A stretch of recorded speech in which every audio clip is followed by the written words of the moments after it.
안녕하십니까. 감사스마일입니다. 2022년 12월 16일 금요일 아침 방송 즐겁게 해보겠습니다. 오늘의 한 줄 명언은 일하여 얻으라. 그러면 운명의 받기를 붙들어 잡은 것이다. 라프 waldo 에머슨. 매일 일하면서 꾸준하게 일을 하는 것도 운명의 받기를 붙들어 잡은 것이라고 에머슨께서 이야기하셨습니다. 오늘도 이제 어느덧 금요일이고 또 금요일 열심히 오늘 하루 일하시고 또 주말 또 재충전하셨으면 좋겠습니다. 오늘 아침에 출근하는데 정말 겨울다운 겨울이 온 것 같고 추위가 다음 주 월요일까지 지속된다고 하니까 개인건강관리 잘 하시라는 말씀 먼저 드리고 시작하겠습니다. 오늘 방송 드릴 주제는 부동산 시장 관련해가지고 좀 좋은 글이 있어서 한번 이야기 드려볼 수 있도록 하겠습니다. 호인넷 자산연구소의 부동산 투자 시리즈 이 지경인데 무엇을 재고 있는가? 부동산 시장이 정말 이 지경까지 지금 와 있는데 무엇을 재고 있을까요? 한번 이야기를 드려볼 수 있도록 하겠습니다. 시청하시기 전에 구독과 좋아요는 감사스마일이 방송하는데 큰 힘이 된다는 말씀 먼저 드리고 시작하겠습니다. 현재 부동산 시장을 바라보면 그 실체가 뚜렷하지 않는 두려움 또는 공포가 다가오고 있음이 느껴지고 있고요. 투자 시장에서의 가장 큰 적은 이런 불확실성이라고 배웠습니다. 시간이 가면 갈수록 안개가 걷히는 것이 아닌 더욱더 심한 안개가 끼는 것 같은 느낌은 오로지 저만의 느낌일까요? 감사스마일 TV를 애청하신 분들도 정말 내년에 부동산 시장이 어떻게 전개가 될 것인지 많은 분들이 걱정과 또 근심과 공포에 지금 사로잡혀 있는데 일단은 저는 긍정의 이야기를 좀 드리지만 또 이분은 또 부정적인 이야기를 상당히 많이 지금 이야기를 하고 있습니다. 그러니까 이 지경인데 부동산 시장이 이 지경까지 가 있는데 정부에서는 무엇을 재고 있을까요? 아무튼 한번 살펴드려 보겠습니다.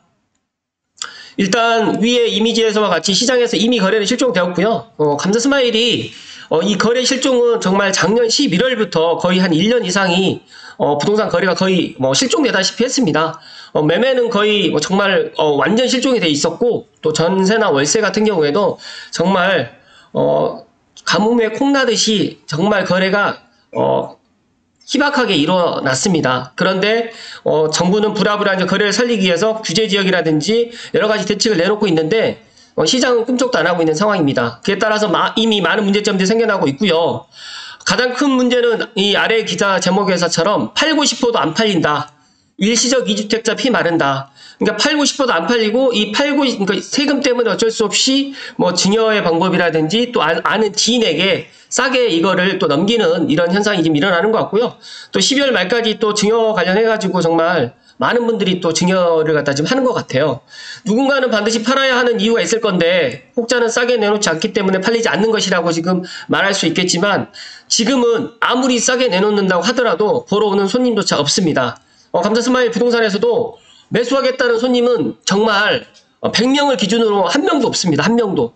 이 한 명도 없다는 게 정말 중요한 건데 이 한 명조차도 내년을 갖다가 기약을 하고 있고 또 금리가 안정이 되는 시기에 사겠다라고 지금 그렇게 이야기하기 때문에 정말 제가 부동산 현장에서 이런 것들이 현실인데 다 매도하겠다라고 지금 생각을 하시는 분들만 많고 99명이 매도하겠다라고 합니다. 그렇기 때문에 지금 현재 이 부동산 시장이 이렇게 움직이지 않고 있고 정말 얼어붙어 있다라는 말씀 드리고요.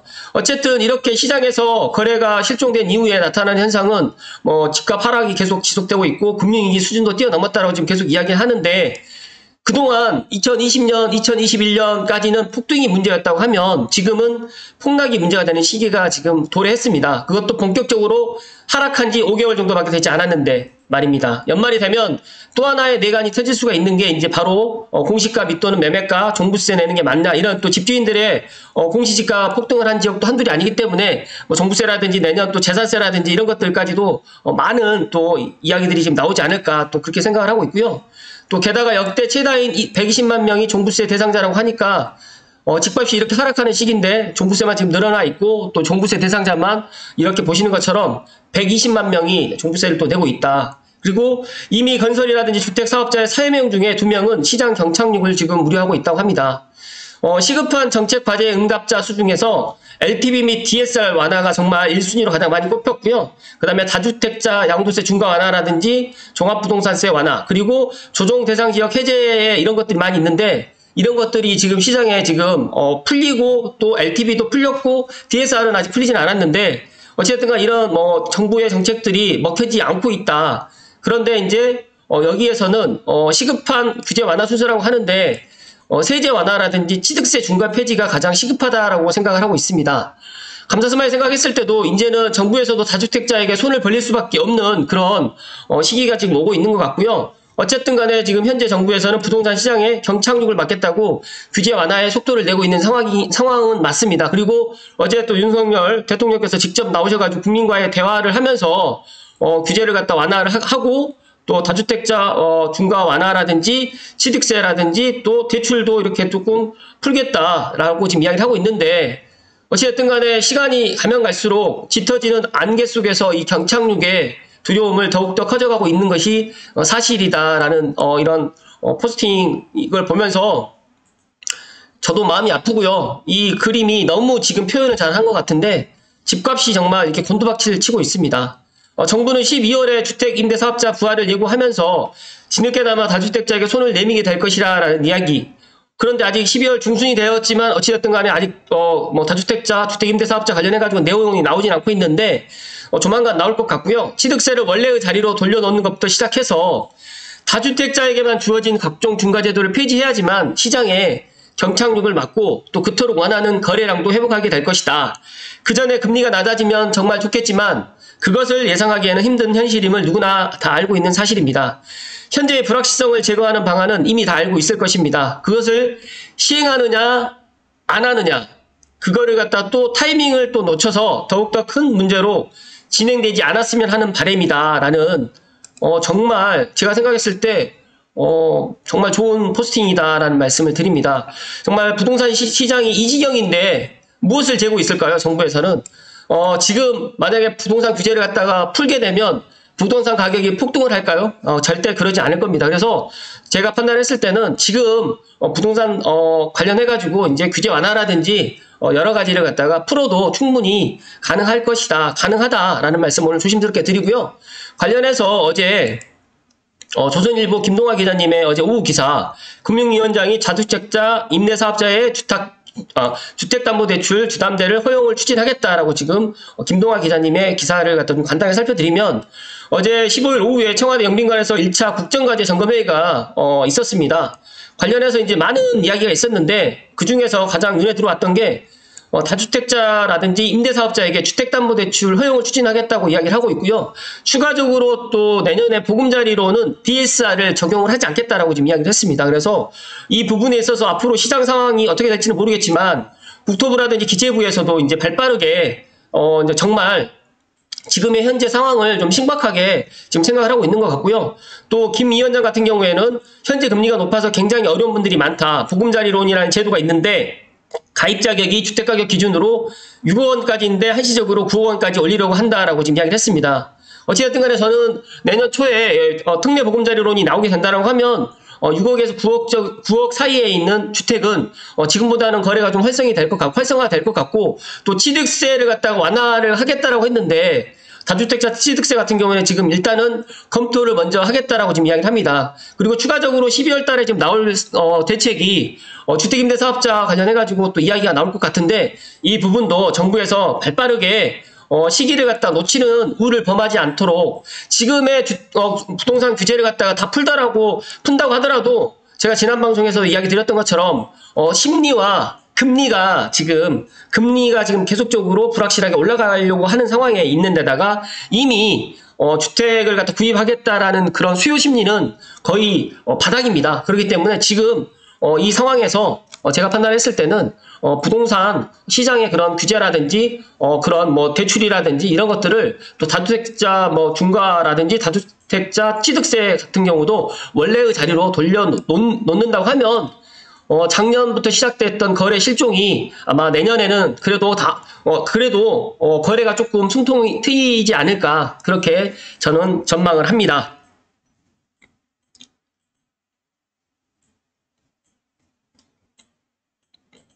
정부에서 부동산 시장을 갖다가 폭등하는 것도 문제가 되겠지만 저는 부동산 시장이 폭락하는 것은 더 큰 문제가 된다라고 제가 항상 이야기 드리지만 집값 폭등으로 인해서 이제 정말 이런 부분에 있어가지고, 잘못된 부동산 정책 때문에 지난 2020년, 2021년 이렇게 폭등하는 시기고, 다시 원래대로 시장에 맡겨놓는다든지 또 정부에서 이런 규제를 갖다가 대폭 해제한다고 하면, 제가 판단했을 때는 자연적으로 또 시장이 또 돌아가지 않을까, 또 저는 그렇게 전망을 합니다.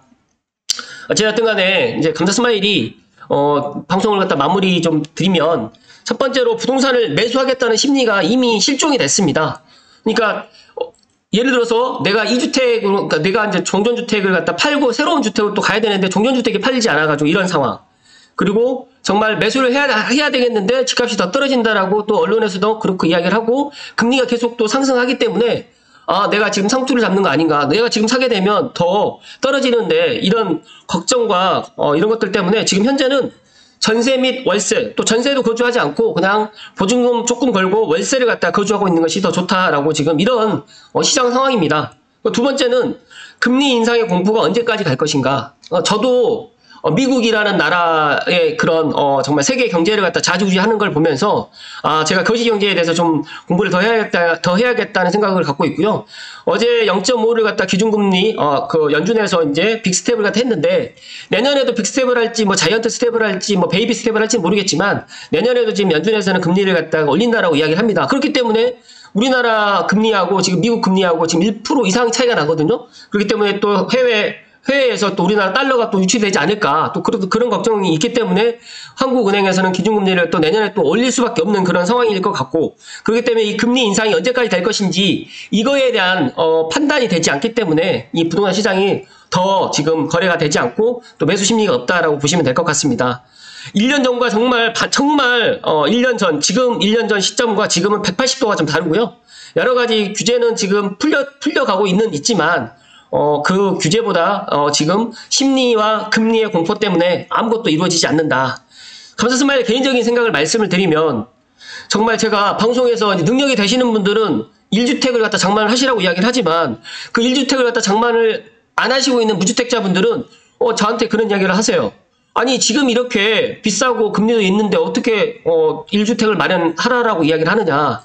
근데 이런 시기가 5년, 10년을 가는 게 아니라 저는 빠르면 1년, 늦으면 막 조금 시간이 더 걸린다라고 하면 2년 정도 간다고 좀 보거든요. 그렇기 때문에 내년 초에 내 능력이 되시는 분, 그러니까 내 능력이 된다는 거는 내 현금이 확보되어 있는 상태고 그 다음에 대출금리를 4%나 4%대로 해서 주택담보대출에 그걸 받았을 때 내가 생활하는데 불편함이 없으신 분들은 내 집 마련을 하시라는 말씀 드리는 겁니다. 그러니까 돈이 없는 분들한테 제가 내 집 마련을 하라라고 이야기를 드린 적이 없고 연끌을 해라라고 또 이야기 드린 적이 없습니다. 그러니까 그 부분에 있어서 오해의 소지가 없었으면 좋을 것 같고 내년 초에 지금 앞서서 말씀드렸던 것처럼 특례 보금자리론이 나오기 때문에 그 대출을 갖다 활용하시게 되면 상당히 좋을 것 같다는 말씀 드리고요. 감사 스마일은 2009년도에 부동산을 입문을 했습니다. 2008년도에 부동산 자격을 취득을 해서 2009년도부터 정말 필드에서 현장에서 이 부동산 시장을 갖다 보아왔고 2012년, 2013년도 이런 상황을 경험을 했기 때문에 지금의 이런 상황이 물론 언제까지 갈지는 그 누구도 예측을 못하겠지만 저는 올해 가야 1년, 그러니까 2년까지 간다라고 생각하시는 분도 있지만 더 폭락론자들은 뭐 4년, 5년 간다라고 이야기를 하시는 분들이 있지만 그렇게 될 수는 없다. 그래서 저는 한 1년에서 정말 길게 간다라고 하면 2년인데 제가 계속해서 이야기 드리지만 내 집 마련 한 채는 필수라는 말씀 드립니다. 그러니까 다들 내 집이 싸면 산다라고 이야기를 합니다. 그래서 삼성에 계시는 분들, 삼성에 집을 갖다가 매수를 하려고 하시는 분들도 6억 이하, 5억 이하를 갖다가 기다리고 계시는데 물론 6억 이하, 5억 이하 나올 수도 있습니다. 그런데 과연 6억 이하, 5억 이하가 되면 정말 그분들이 살 수도 있을까요? 제가 판단했을 땐 못 산다의 한 표입니다. 그렇기 때문에 내 능력이 되고 또 내가 희망하는 그런 아파트가 있거나 아니면 내 집이 희망하는 지역이 있다라고 하면 기존에 3년 전, 2년 전, 1년 전 그런 것들 실거래라든지 또 앞으로 그런 것들을 모니터링을 하면서 좀 단기적인 걸로 생각을 하지 마시고 좀 장기적으로 내 집 마련을 좀 생각하시고 2023년, 2024년을 바라보지 마시고 한 2028년, 2030년을 좀 내다보면서 좀 길게 길게 그런 마인드를 가져가시고, 부정적이고, 불안하고, 공포스러운 거, 충분히 이해하고, 주택담보대출이 8%가 넘어갑니다. 10%가 넘어갑니다. 이런 공포에 휩싸여져 있는데, 제가 생각했을 때, 그렇게 되지는 않을 것 같다. 그러나 정부에서도 그런 것들을 조정을 하고 있고, 정부에서도 이제 이 지경인데 이제 무엇을 재고 있을까요? 또 IMF에서도 지금 계속적으로 대한민국 주택 가격에 대해서 지금 우려를 좀 표하고 있는데, 제가 계속해서 이야기 드리지만 폭등하는 것도 분명 문제가 되지만 정말 폭락하는 것은 우리 경제 전반적으로 정말 안 좋다는 그런 이야기를 드리고, 정부에서는 조속한 대책을 빨리 시기를 갖다 놓치지 않은 이 지경까지 오게 됐는데, 무엇을 갖다 눈치를 보고 있는지는 모르겠지만 내후년에 또 뭐 국회의원 선거 때문에 눈치를 보고 있는 건지 야당의 눈치를 보고 있는 건지는 모르겠지만, 어찌됐든 간에 소신껏 지금의 이런 부동산 시장을 갖다가 이런 여러 가지의 그런 것도, 그러니까 여러 가지 시장에 돌아갈 수 있도록 그런 것들을 좀 해주시라는 말씀을 오늘 드리면서, 감사스마일 TV를 애청하시는 분들만이라도 저는 항상 그렇게 생각을 합니다. 부동산 시장을 갖다가 그 누구도 알 수는 없습니다. 미래의 일을 알 수는 없지만 내가 과거에서 그런 경험을 갖다 공부하시고, 또 지금 2020년도, 2021년도에 내 집 마련을 하시는 분들도 이런 시장을 갖다 경험해 보시면서 한번 부동산, 본인만의 그런 부동산 인사이트를 키워나가시고 꾸준하게 공부를 해나가시라는 말씀을 드리고요. 어찌됐든 간에 타이밍을 놓쳐서 더욱더 큰 문제로 진행되지 않기를 감사스마일 끝으로 바라면서 오늘 방송 마칠 수 있도록 하겠습니다. 다음 주 월요일까지 날씨가 춥다고 하니까 개인 건강관리 정말 잘 하시고요. 또 감사스마일은 내일 인사드릴 수 있도록 하겠습니다. 정말 이 그림처럼 지금 이런 상황이긴 하지만 저는 또 이런 상황에서 긍정과 희망을 가지시란 말씀 끝으로 드립니다. 오늘도 끝까지 시청해주신 감사스마일 TV 애청자분들께 진심으로 감사드립니다. 고맙습니다.